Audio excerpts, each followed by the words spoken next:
You think you know Genghis Khan, right? The ruthless horseman who burned half the world into submission and stitched the rest together with blood and trade. But the story you've been told is only half-truth apart, written by victors who needed to turn horror into heroism. The real man wasn't born a conqueror. He was forged by hunger, fear, and betrayal until mercy itself became a flaw he could no longer afford. Somewhere on the frozen grasslands of Mongolia, around the year 1162, a boy named Temujin took his first breath in a world that wanted him dead. His father, Yasuge, was a minor chieftain powerful enough to make enemies but too weak to protect his own.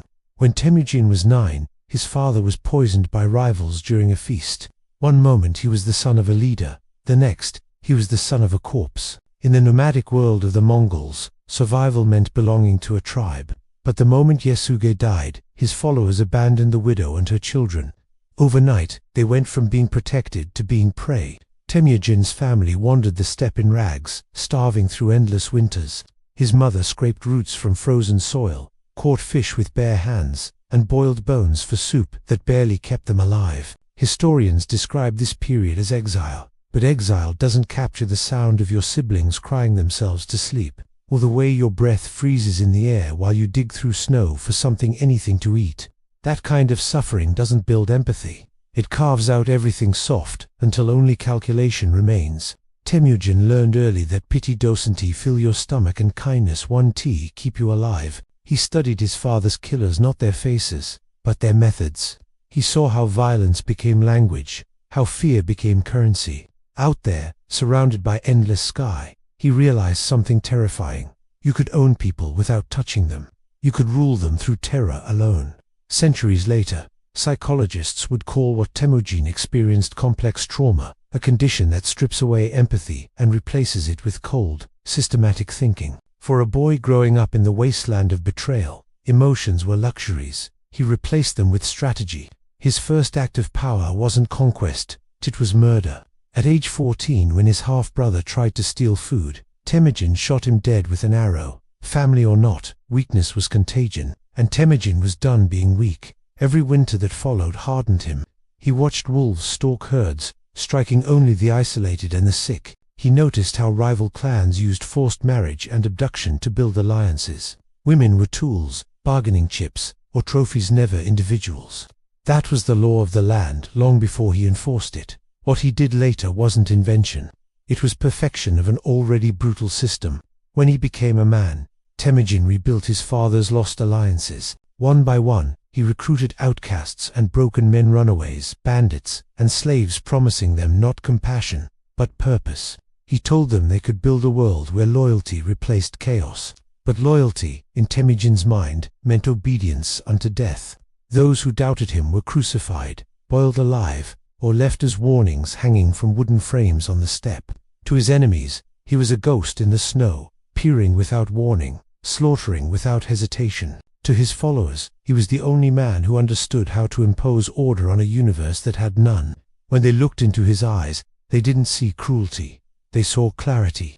What most people don't realize is that before Temujin unified Mongolia, he was already experimenting with what modern historians would call social engineering. He broke tribal loyalties by reorganizing his army, not by kinship, but by merit. A man's brother might fight under another clan's banner. His loyalty was now to Temujin alone. He didn't just conquer tribes, he rewired society to make rebellion impossible. But here's where the story turns darker than anyone dares to teach in school. Temujin realized that killing enemies only cleans the surface. The real conquest happens in what comes next, in who survives and who reproduces. He'd seen tribes wiped out before, only to re-emerge a generation later through surviving children. To erase a bloodline forever, you couldn't just destroy the men, you had to control the women. That idea, born on a cold night when a starving boy watched his mother hum lullabies over boiling bone soup, would become the foundation of the largest empire that world has ever known. By the time he reached adulthood, Temujin had learned that true power didn't lie in swords or horses, but in systems. He saw how tribes enforced order through rituals of violence and marriage, how bloodlines decided who ruled and who served. He understood that reproduction wasn't just biology, it was politics. When he married Bert, a woman from a neighboring tribe, it wasn't only for love, it was strategy. Their union was a treaty written in flesh and lineage. But even that marriage became the spark for his obsession. Soon after their wedding, Bert was kidnapped by a rival tribe. Temujin's rage ignited something primal. He gathered allies, attacked her captors, and reclaimed her. But the trauma of that event, historians suggest, reshaped him permanently. When Bert later gave birth to her first son, questions lingered about the child's paternity. Temujin claimed the boy as his own without hesitation, but to a man built on control, that doubt festered like a wound. From then on, Temujin's relationship to women and to bloodlines was never the same. In his mind, women became the battlefield upon which loyalty, legacy, and revenge were fought. When he finally united the Mongol tribes under his rule in 1206, taking the title Genghis Khan, universal ruler, his empire wasn't just military, it was administrative, psychological, biological. His soldiers didn't simply carry swords, they carried ledgers. His administrators didn't just count horses, they counted people. Every element of society was categorized, catalogued, and optimized for expansion. But before the bureaucracy came, the belief, the worldview that justified everything. The steppe had taught him that the weak don't deserve to survive. The gods favored those who imposed order. In Genghis Khan's eyes, extermination was purification, and domination, when systematic enough, could become destiny itself. So when we picture him later commanding armies that stretched from China to Europe, we need to remember the boy who once starved on a frozen plain, whispering to himself that, if he ever rose, he'd never be powerless again. That boy didn't just survive, he built a world in his image, a world where mercy was extinct and control was eternal. And that's how it all began. Not with glory, not with genius, but with hunger. Because hunger, more than ambition, more than cruelty, is the seed from which monsters grow. In the next chapter, we'll see how that seed bloomed into a machine of conquest unlike anything before or since. A bureaucracy so efficient it could turn human life into a ledger entry. When Genghis Khan finally united the Mongol tribes in 1206, he didn't just become a conqueror, he became an administrator of annihilation. His first act as ruler wasn't to sharpen his blades or rally his cavalry. It was to build a system, a government, yes, but also a network of control so precise that it could transform slaughter into paperwork. He assembled scribes who could write in Chinese, Persian, and Uyghur. He recruited record keepers, accountants, and translators. Most conquerors raise armies. Genghis Khan built a bureaucracy, because what he envisioned wasn't chaos. It was order, cold mathematical order applied to human life. In the chronicles of both Chinese and Persian historians, there are chilling details of how Mongol conquests unfolded with surgical precision. When a city fell, soldiers followed a protocol. First, they divided the population into groups: men of fighting age, artisans and craftsmen, children, and women. The men were executed or enslaved. The artisans were deported to build the empire's infrastructure. But the women, they were classified. Records from the period describe lists drawn up in the smoldering ruins of cities. Scribes wrote down names, ages, and even physical characteristics.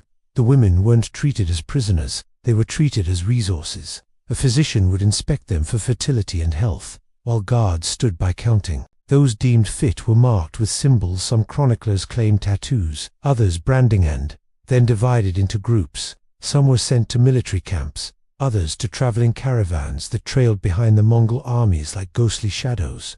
These convoys, what Persian scholars later called caravans of perpetuation, were not random acts of barbarity. They were logistics, organized, guarded, documented. Every woman accounted for, every pregnancy noted. Administrators carried ledgers as carefully as soldiers carried swords. In the Mongol Empire, the human body became inventory. Historians studying these campaigns often compare them to the 20th century's darkest chapter systems of industrialized death and dehumanization. But the Mongols did it centuries earlier, and with an efficiency that bordered on genius. When you read the surviving documents, it's not the cruelty that chills you most, it's the organization. A city like Nishape or Bukhara would fall, and within hours, bureaucrats moved in. They weren't soldiers, they were clerks with scrolls. While smoke still rose from the temples, they were already counting survivors, tallying livestock, and dividing spoils. The empire's strength lay not in its brutality, but in its record-keeping. Some archaeological sites confirm what those records describe. Mass graves where men are buried in one pit, women and children in another. The evidence suggests separation before death, a process, not a frenzy.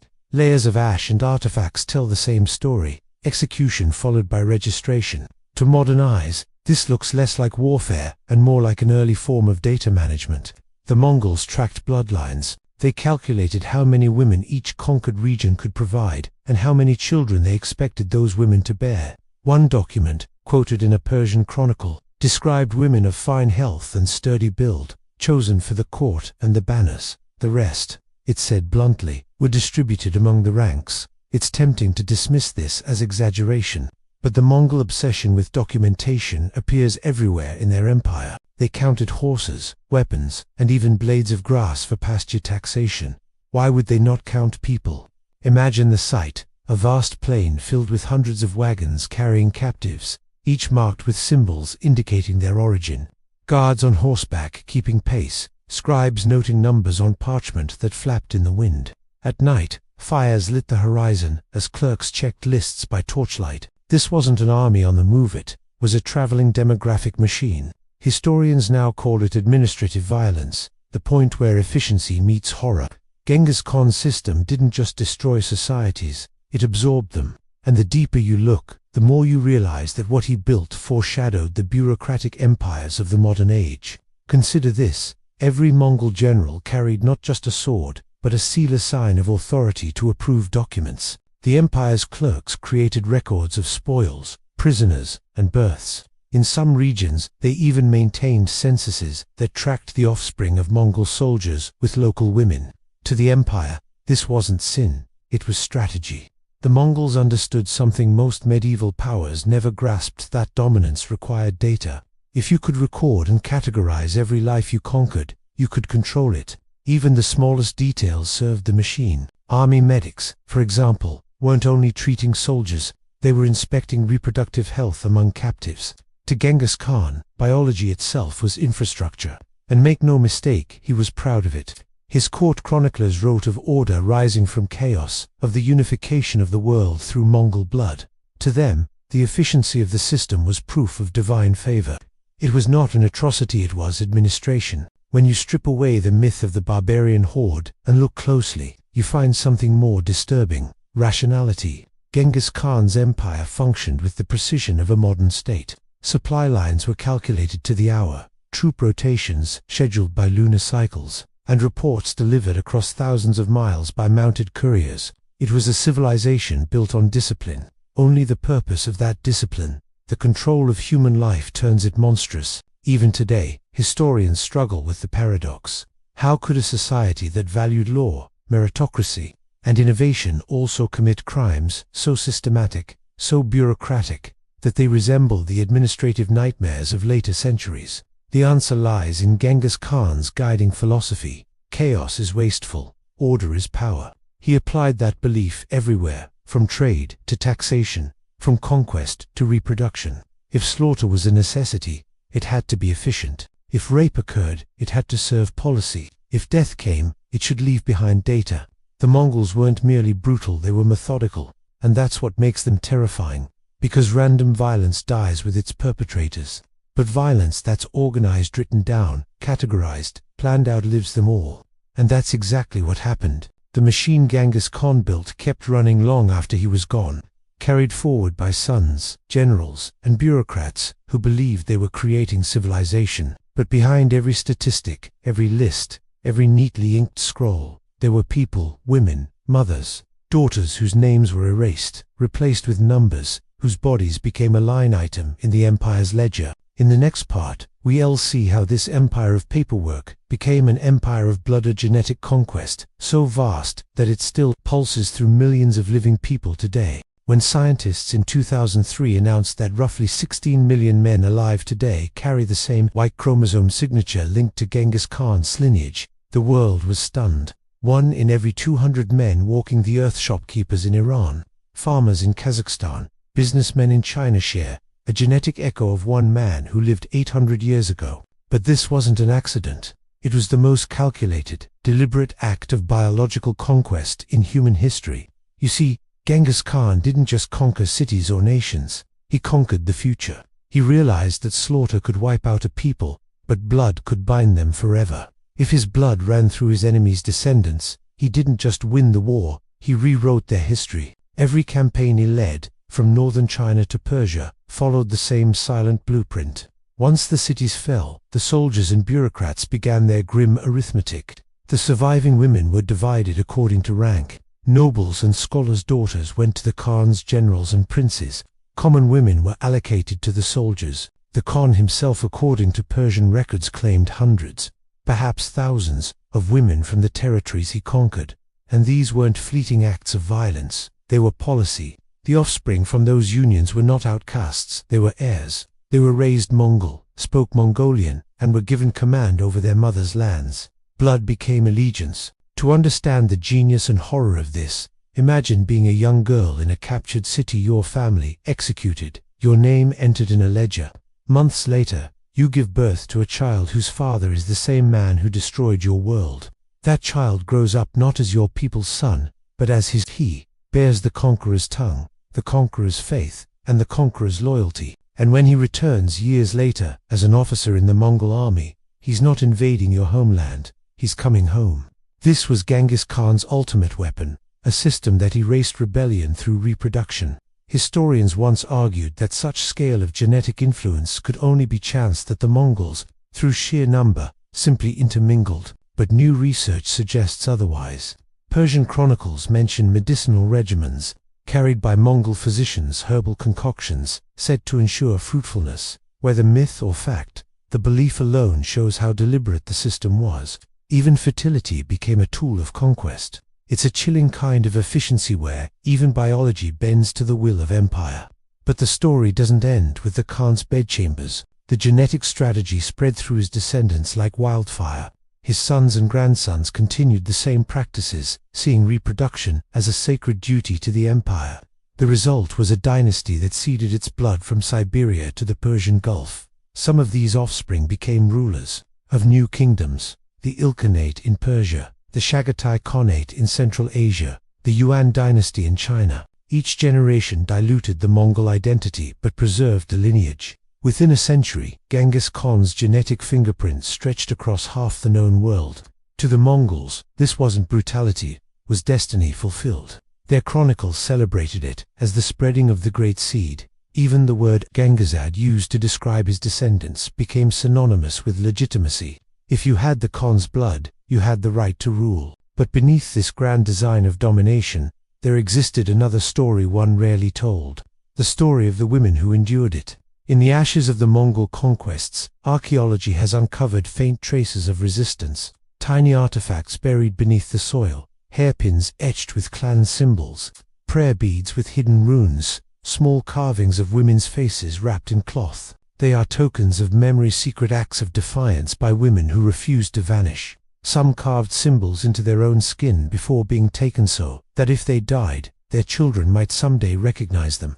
Others wove lullabies in coded language, carrying fragments of their culture across generations. Those songs, whispered in the tents of conquerors, became the last breath of dying civilizations. One Persian legend tells of a woman who, before being captured, hid her infant in a clay jar buried beneath the city walls. Centuries later, that story survived in local folklore as a lullaby about the child who sleeps beneath the stones. Maybe it was a myth. Or maybe it was a memory passed through blood and grief, proof that even in silence, resistance can endure. And here's where history bends toward irony. The mixed-blood children born from Genghis Khan's empire didn't always remain loyal. Many grew up caught between two worlds, Mongol by father, but carrying the whispers of their mother's people. They spoke to languages, new to histories. And when the empire began to fracture, they were the ones who led rebellions against it. In Central Asia, some of these hybrid princes declared independence, creating kingdoms that bore Mongol lineage but rejected Mongol rule. The empire that sought to make loyalty hereditary had inadvertently created its own undoing. You can almost picture Genghis Khan centuries gone watching his descendants tear down what he built, not with swords, but with identity. His grand design had worked too well. He had conquered the bloodlines of nations, but in doing so, he had mixed them beyond control. Still, the numbers don't lie. Geneticists have traced the Khan's Y chromosome from the plains of Mongolia to the Caucasus, from northern China to eastern Europe. The pattern forms a web-an empire not drawn on maps, but written in flesh, a biological empire.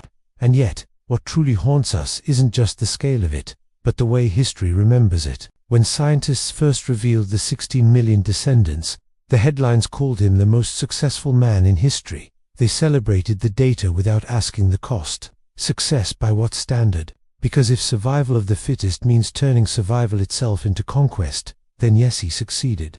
But if it means the erasure of names, the silencing of mothers, and the weaponization of the womb, then his success is the most terrible kind of triumph. Every drop of blood carrying his signature is both a record of victory and a confession of violence. The empire of blood outlived the empire of borders. Centuries after the Mongol state collapsed, the DNA remained a silent inheritance passed through millions who never asked for it, never knew its origin.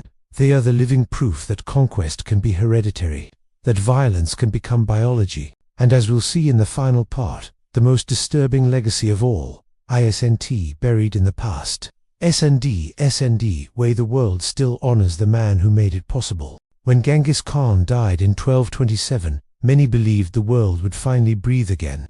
The man who had turned half of Eurasia into ash was gone. But death for him wasn't an end, it was succession planning. His sons didn't just inherit territory, they inherited a system. The machine he built kept running without him, its gears lubricated by lineage and ideology. In the Mongol court, legitimacy was not written in ink, it was written in blood. To rule, you had to prove you were a descendant of the great Khan. Genealogists became more powerful than generals. Scrolls tracing family lines were guarded like sacred scripture.